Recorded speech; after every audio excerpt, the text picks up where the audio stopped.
Good morning, guys. I hope you're doing well. I hope you're happy, healthy. I hope you're feeling loved, and I hope that you're giving love to other people.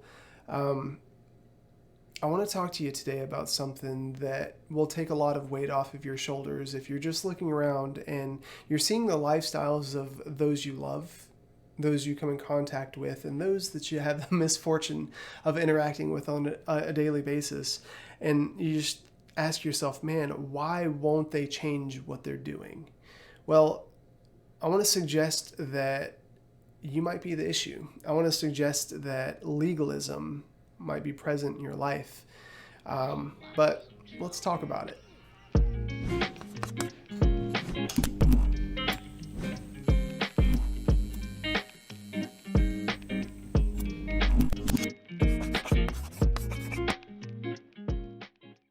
All right, guys, this topic excites me and frustrates me at the same time, specifically because I think it misrepresents how we should engage in relationships of all shapes and sizes, whether it's a professional relationship, a romantic relationship, a faith relationship, or even just engaging with people that we don't know.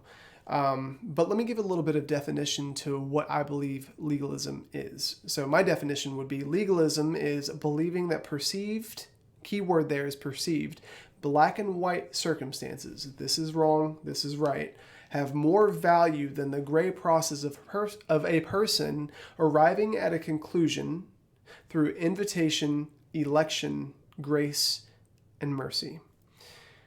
Now, I want you to think about things in your life that you perceive to be right or wrong, okay? And guys, I want to establish there is a truth. There is truth. There is a specific way that is true that will always be true and does not need to be defended because it's going to continue being true regardless of what you believe, do, say, think, or feel. So when I say perceived black and white circumstances, what I mean is your current perceived, the way you think about it and what you believe about it right now. Now, there are a lot of different issues out there right now. Think of the current social issues: Republican versus Democrat, abortion, no abortion, homosexual versus anti-homosexual. There are tons of issues out there where people don't see eye to eye. And specifically from my background, I am a Christian. I follow Jesus. Something that hurts my heart is the disparity between people who claim to have a relationship with Jesus and people who engage in an LGBTQIA lifestyle. So talking about perceived black and white circumstances, a perceived black and white circumstance that is part of that narrative is that God doesn't look at homosexuality or that culture specifically. I'm not talking about the people, the culture, the ideology behind it. He doesn't see that as something that's healthy, right? It's not an issue of right or wrong. It's more so an issue of what he sees as healthy. Now, the reason I'm teasing that out is you could say, okay, well, in order to be a Christian, you must not be homosexual. In order to be healthy, you must not be homosexual. In order to be healthy, you must not have transgender or gender dysphoria or whatever it is. And guys, I'm not claiming to have that all figured out. I'm just using this as an example. But legalism is believing that circumstances have more value than the gray process of a person arriving at a conclusion through invitation, election, grace, and mercy. So let's say that my perspective as a Christian is that homosexuality, transgenderism, all that stuff is not something that's healthy, right? And that's my current position on it. Let's say that I have a friend who is transgender. A lot of Christian faith would have you believe, well, this is right, this is wrong, and you have to change your lifestyle. And guys, I want to suggest something. These last four parts: invitation, election, grace, and mercy. Taylor Swift, in one of her songs, I forget which one it is, she says that shade never made anybody less gay. It's so true. You cannot force anybody to change anything. So if you're watching this and you're struggling with alcoholism, you're struggling with lust, you're struggling with thinking of people the wrong way. You're struggling with eating habits, not working out. There's all these different things that are not healthy and you're struggling with them. Whatever that is, minor, major, doesn't matter. You are not going to make a change if somebody forces you to make a change, shames you into making a change, or pushes you to make a change. So I said that the gray process of a person arriving at a conclusion requires invitation and election first.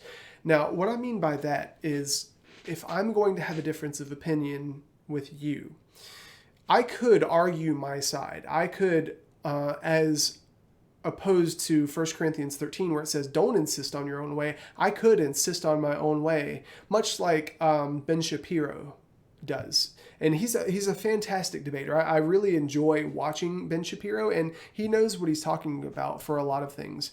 And he has a lot of confidence and a lot of gusto, you know. But debating with somebody, especially on issues of the heart, that's a tough sell. Because if you make yourself right and the other person wrong, there is ultimately going to be a bit of shame there, especially when your position on it is I'm here and they're here. Right? And what you're really looking at is my position on the circumstances here and their position on the circumstances here, because I identify that it's not healthy. Our goal should be to help lift them. And you can't lift somebody by forcing or force feeding them, you know? So invitation and election, that's basically saying, here is my viewpoint. Here's why I think this. Here is why I believe as I believe.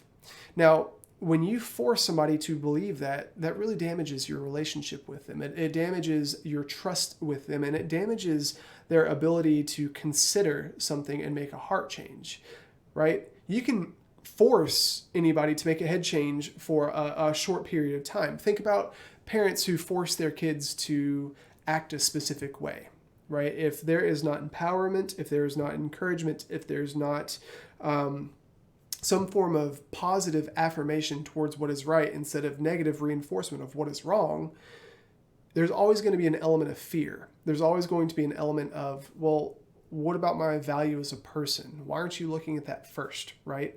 A person can't elect to do something. They can't choose to do something. They can't choose something healthy if another party forces them or expects them to do it, right? Because where there is expectation and force, there is no ability to choose, guys. So think about that in your own life. Think about a time where somebody has given you an expectation, said, you have to do this in order to have value in my eyes. And, you know, unfortunately, a lot of that happens through our parents. A lot of that happens through friends and groups and people that we aspire to have favor with. And man, that sucks.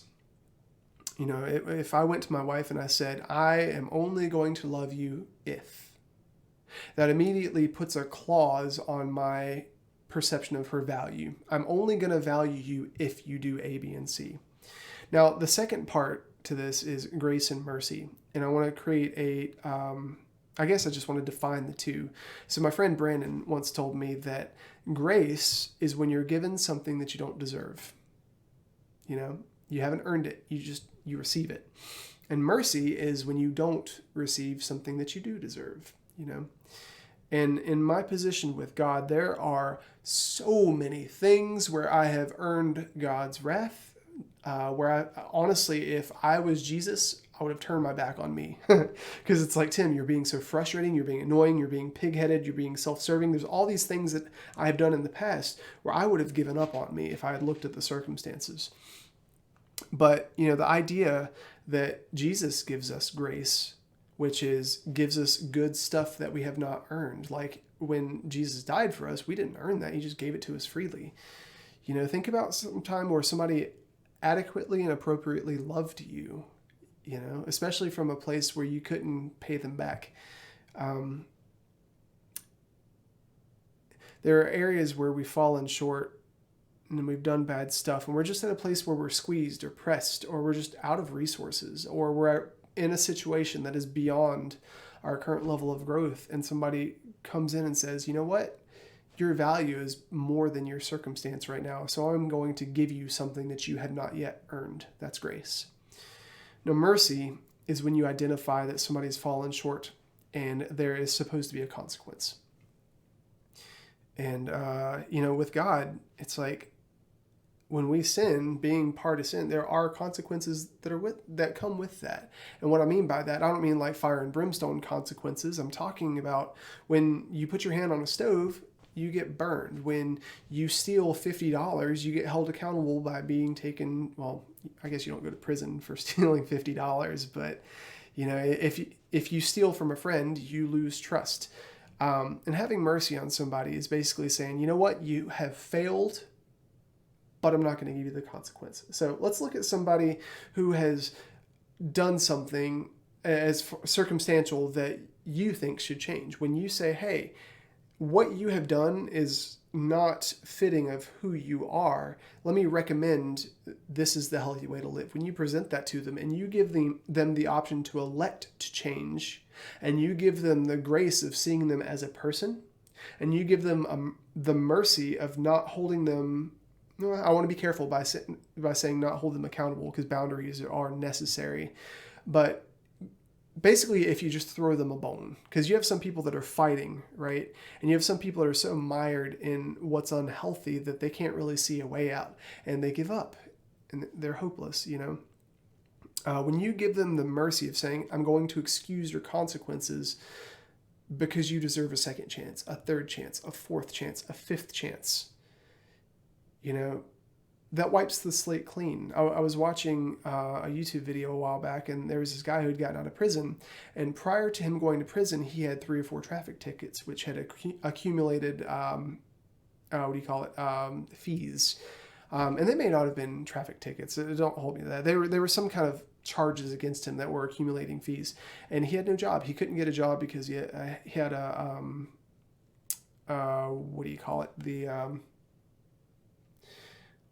whatever. It's basically that label that you get when you get out of prison when you can't get a job, a felony charge. That's it. He had a felony charge, so he was before the judge, and the judge said, you just got out of prison on good behavior. You've been in there for years. You've served your time. You have, $10,000 of stuff. I'm going to wipe this clean because I believe that in order to move forward, you need a clean start. Dude, that's mercy, and I can't count on one hand. I can't count on 2 hands. I can't even count on my hands and toes how many times I've received mercy where somebody says, I believe in you. I'm wiping the slate clean. I want to inspire you to choose what's healthy, and let's move forward.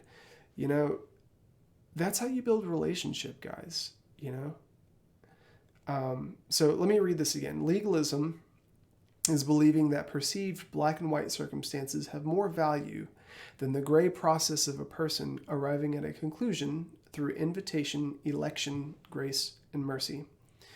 When you take a step back and you allow somebody to go through that process of accepting an invitation, choosing that invitation, and by grace and mercy, working towards a healthier lifestyle, when you allow them to do that, so when you take that off of what you want to suppose on them, and you allow them to choose that takes all the bondage and weight off your shoulders of trying to explain, trying to support, trying to defend. And it also helps you think to yourself, okay, well, is what I'm perceiving as right from wrong the truth?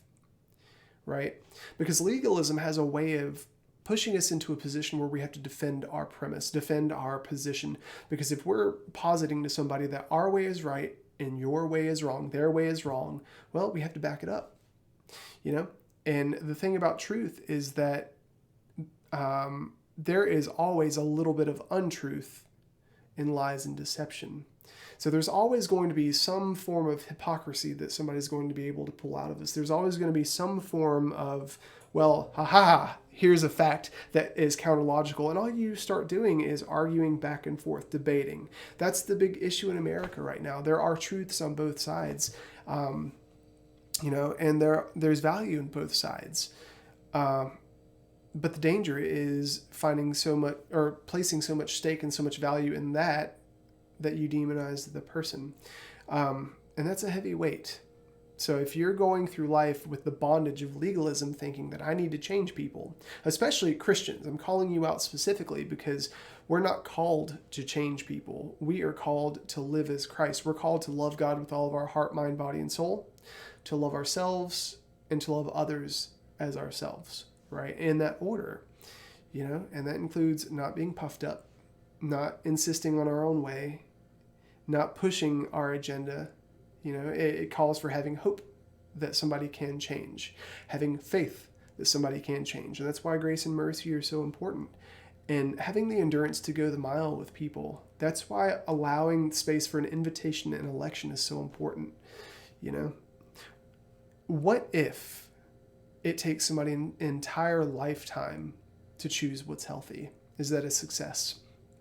Or are you defending your point to the point where you think that success is only possible if somebody makes a choice to come to my side within a defined period of time that satisfies me?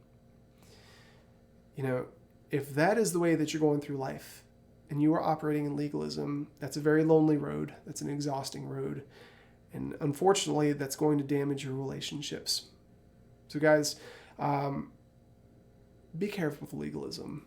You have to allow people to enjoy the gray process of life, because even though truth is a constant and truth never does change, we're always trying to get closer and closer towards that. Your life is the process of allowing Jesus to love you. And love, honestly, is grace and mercy. It's giving people something that they don't deserve, blessings when they don't deserve it. And it's saying, hey, you know what? You deserve a second chance, and just continuing to believe in them. And the more you do that, guys, the more you realize that the burden of seeking truth is that's our own burden. We can't do that for anybody else. We can't expect that of anybody else, because that's not our responsibility. That's a boundary that we cannot cross. And the Bible even says that each man is responsible for seeking out his own salvation. And by salvation, I mean understanding who Jesus is, understanding that Jesus loves us first, values us first, and then helps us tease out all the unhealthy things that are not healthy through invitation, election, grace, and mercy. Guys, I love you. Have a great day.